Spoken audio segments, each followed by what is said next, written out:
جنید یہ جو امریکہ نے اپنی پارلیمنٹ میں قرارداد پیش کی ہے بلوچستان کے حوالے سے، یہ کیا کو ماما لگتا ہے ساری دنیا کا؟ جو مرضی یہ کرتا رہے، اس کو بلوچستان نظر آنا شروع ہو گیا، یہاں کی ٹینشن اس کو کھلنے لگ گئی ہے. یہ پوری دنیا میں 36 سیاپے پڑے ہوئے ہیں. آج جن کو بندہ کہے کہ بھائی جی کشمیر کی قرارداد کڈو تو یہ کلرکوں کو دوڑانا شروع کر دیں گے، دیکھو یہ فائل کی طرح، جیسے ایل ڈی اے والے نہیں فائل ڈھونڈنا شروع کر دیتے. اور 36 جگہوں پہ پوری دنیا کے اوپر آزادی کی تحریکیں چل رہی ہیں، پتہ نہیں کیا کیا ہو رہا ہے، وہ اس کو نظر نہیں آتا. یہ بلوچستان میں اتنا کیا ہو گیا جو امریکہ انوالو ہو گیا جی؟ اس طرح کا اور کہیں کچھ سیاپا نہیں پڑا ہوا انٹیریئر ہے. یہ ہمارا اندرونی معاملہ ہے، یہ کون ہوتا ہے بیچ میں بولنے والا؟ میرا تو کل سے ایمان سے خون کھول رہا ہے یار، تم کیوں نہیں بولتے اس پہ؟ کیا بولوں میں، معاملہ اتنا سینسٹیو ہے، بلکہ کہنا چاہیے کہ اس معاملے کی تمام جو ڈائمینشنز ہیں وہ اپنی اپنی جگہ ہائیلی سینسٹیو ہے، اتنی زیادہ سینسٹیو ہے کہ بات کرتے ہوئے ڈر لگتا ہے. وہ یار جتنی مرضی سینسٹیو ہو بات تو کرنی چاہیے نا. وہ امریکہ 45,000 کوسوں دور بیٹھ کے تو وہ بول رہا ہے، ہم کیوں نہیں بولے جی؟ میں آپ کی خدمت میں یہ عرض کرنا چاہ رہا ہوں حضور والا کہ یہ سارا معاملہ اس قدر حساس ہے کہ اس کو بالکل یعنی اتنی گرد اڑائی جا چکی ہے، اتنے یعنی معاملے کو پیچیدہ بنایا جا چکا ہے کہ سمجھ ہی نہیں آتی کہ بلوچستان کا مسئلہ اگر آپ نے ڈسکس کرنا ہے تو سرا کہاں سے پکڑے. یعنی اتنی دھول ہے، اتنی دھند ہے کہ بات شروع کرنے کے لیے آپ کو سٹارٹنگ پوائنٹ ہی نہیں ملتا. کہاں سے شروع کریں؟ یعنی اپنی کوتاہیوں کا ذکر کریں، اپنی حکومت کی نااہلیوں کا ذکر کریں، اپنی عسکری قیادت کی غفلتوں کا ذکر کریں، کس کا ذکر کریں اپنی؟ یعنی اتنا معاملہ یہ عجیب و غریب ہے. دیکھو نا، سب سے پہلی بات کہ آج جب بات ہو رہی ہے دھڑا دھڑ کہ امریکہ کو ہزاروں میل دور بیٹھ کر اچانک بلوچستان کی فکر کیوں ستانے لگی ہے؟ یار سارے لوگ یہ کہتے ہیں کہ ادھر ذخیرے بہت ہیں، ادھر کافی زیادہ معدنیات پائی جاتی ہیں، اس لیے یہ چیز یہ بھی ایک وجہ ہے اور بہت بڑی وجہ ہے. لیکن یہ صرف واحد وجہ نہیں ہے وہاں پر امریکن انوالومنٹ کی.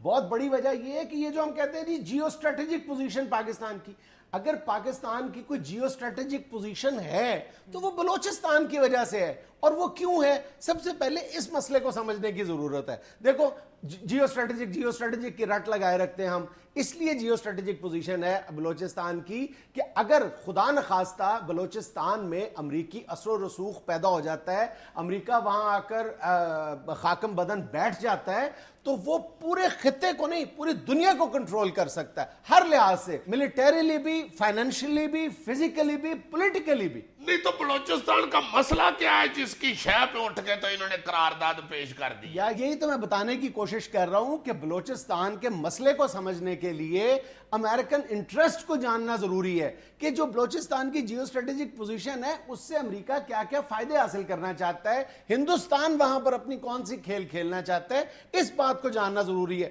خدا نخواستہ اگر وہاں پر امریکہ اپنا اثر و رسوخ پیدا کرنے میں کامیاب ہو جاتا ہے تو وہ ایران کو اپنے توپ کے دہانوں پہ رکھ لے گا، دوسری طرف وہ چائنا کے لیے ایک سیریس تھریٹ بن سکتا ہے، پاکستان کے لیے تو ہوگا ہی وہ، پھر سینٹرل ایشین سٹیٹس پر گہری نظر رکھ سکتا ہے، پھر کئی جو گلف سٹیٹس ہیں ان پر نظر رکھ سکتا ہے. تو امریکہ کے لیے تو یہ ایک جنت ہے، یہ علاقہ امریکہ کے لیے جنت بن جائے گا انٹرنیشنلی. افغانستان بھی اس کے ساتھ ہے، پھر وہی اس کا جو ایک پرانا خواب ہے، یعنی بلوچستان کے جس کا تم نے ذکر کیا ہے، بلوچستان کے معدنی وسائل.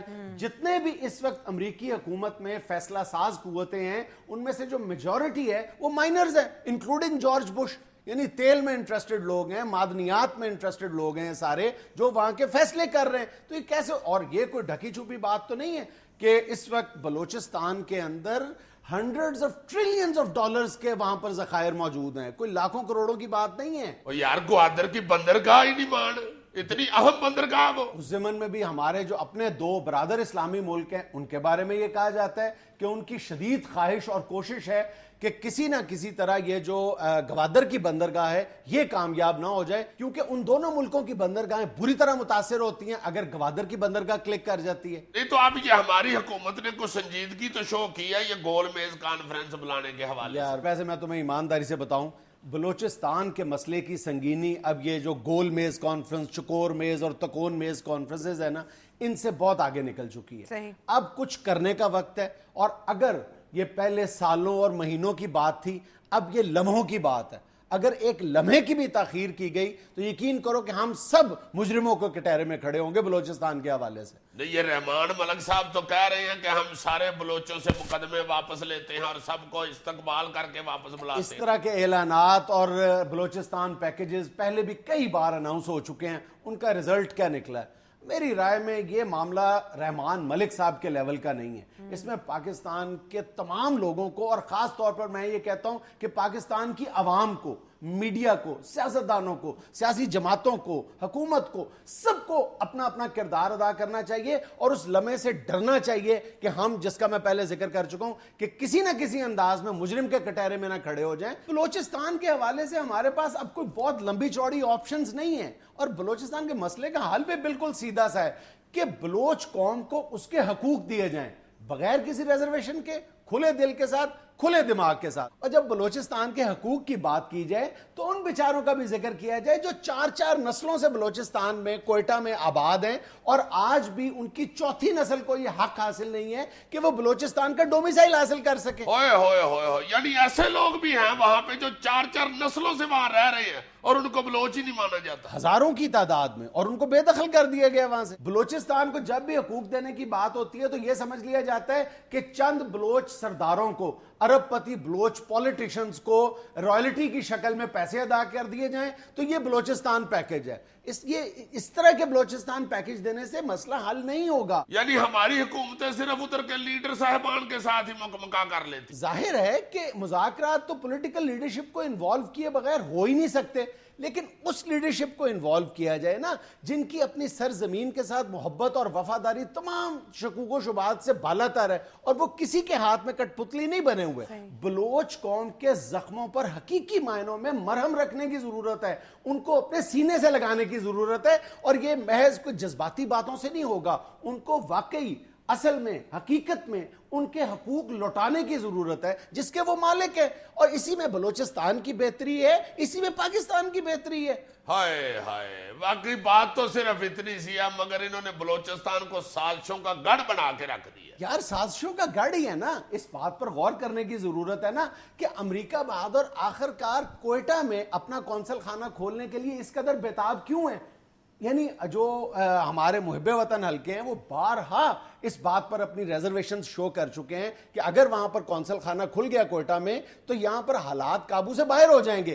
لیکن ہماری جمہوری حکومت جو ہے وہ اس پر پوری طرح سے رضامند نظر آ رہی ہے تاکہ امریکہ کو وہاں پر بٹھا کر اس کو کھل کھیلنے کا موقع دیا جا سکے. کھل کھیلنے کا نہیں، کھل کھلانے کا موقع دیا جائے. امریکہ جہاں پہ جا کے بیٹھ جائے وہاں سکون رہتا ہے. بالکل. امریکہ تو اللہ معاف کرے کہاں پہ بیٹھے تو کہاں سڑ جاتا ہے. بالکل.